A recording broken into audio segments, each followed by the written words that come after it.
It's possibly the world's most remote place for an artist-in-residence program. Every summer, the Australian Antarctic Division invites artists to join its scientific teams on their journey south. Applications for the Arts Fellowship are now open, and previous winners have included children's authors and painters.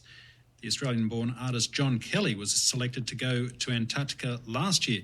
He told Felicity Ogilvie that Antarctica tested his creative ability.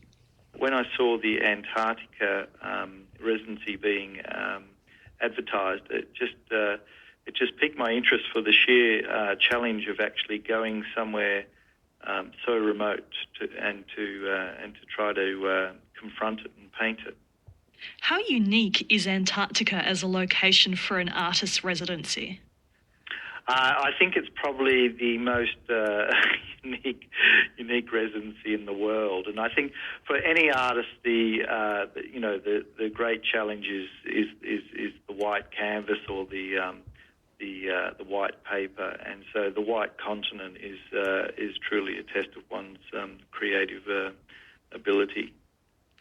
What was your inspiration while you were in Antarctica? What did you paint while you were down there?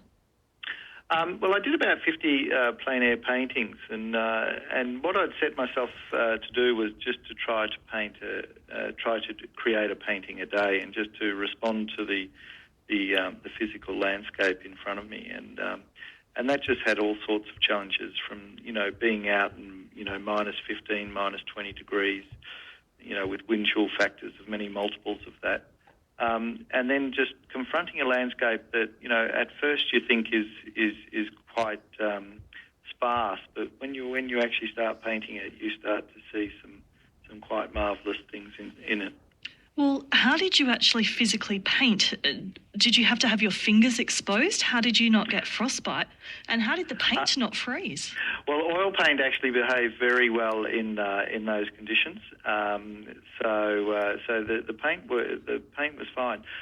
Fortunately, the Australian Antarctic Division provides you with fantastic clothing and safety clothing and thermal underwear. So you just used gloves, and it was kind of like you had to be prepared that some of the paintings were quite clumsy, and but you could still actually do it. But yeah, certainly a challenge. And you say that it's a very big landscape, but then you were drawn to detail. So what kind of work have you produced? What is in your paintings? Well, from the 50 paintings, there's 20 paintings that were done on the Aurora Australis as we crossed the Southern Ocean.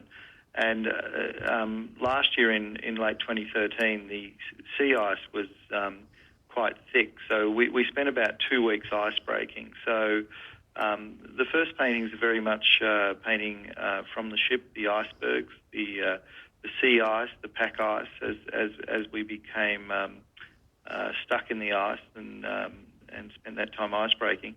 And then the rest of the paintings are basically from around Mawson, where we traversed the plateau, and we went up to some of the mountain ranges, the Davis mountain ranges.